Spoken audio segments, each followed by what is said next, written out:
Chris Black joins us now to break it all down for us in Sidekicks. Chris, thanks for coming in tonight, and we'll get to that girls scene in a second. But first off, last night, Perrysburg Northview, they had to wait out the Lightning, and they finished a 1-1 draw. But a big match coming up for Northview tomorrow, that little NLL track crossover as they take on St. John's.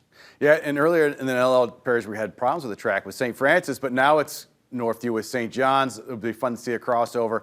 That 1-1 tie, I guess no one's happy, but you know what? The logjam at the top of the NLL for Perrysburg and Northview. But coming in that game, obviously, that's a tough one. Track and NLL, two of the best teams in the area over the last few years. It'll be interesting to see if Seminole North can break through a defense for St. John's. It actually has had a good number of shutouts, especially in Northwest Ohio. So make sure you tune in and take a look at two of the best boys teams in Northwest Ohio going at it tomorrow night. Now, we saw Notre Dame picking up the win over Clay tonight. This Notre Dame Eagles team, they're on a little bit of a roll. Had a nice win over the weekend over Magnificat as well. Yeah, and you know what? 4-3, that's a lot of goals again. And Notre Dame's been in a couple of those goal-scoring games, that 4-4 tie with Perrysburg. So now they get the win to 4-3. You've got assists staying in the Calgamugio family from both Calgamugios getting assists in that game. 2 goals leading the goal scorers.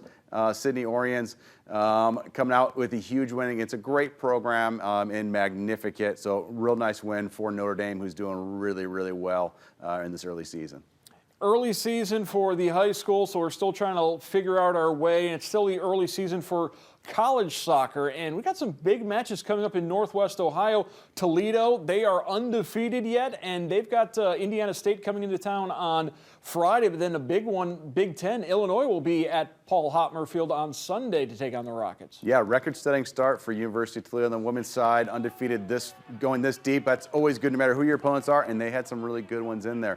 So it'll be fun to see what they can do Thursday against Indiana State, and then Illinois, I mean, coming in town, hitting Bowling Green on Thursday, then hitting University of Toledo on Sunday. It's always great to have a Big Ten team coming into the MAC, so I'm sure they're going to be doing their best to show really well and try to keep that undefeated streak going before they get into their regular season MAC play. And down in Wood County, you just kind of touched on a little bit there with Bowling Green, but the Falcons with a big weekend as well. Yeah, I mean, you've got Illinois coming on the girls' side. No, by the way, Marshall comes in on the boys' side. I mean, all they did was win a national championship last year. So that's going to be very interesting to come in. BGSU, obviously, the men's side has been doing a really good job for a long time. But big win against Michigan State not too long ago by 3.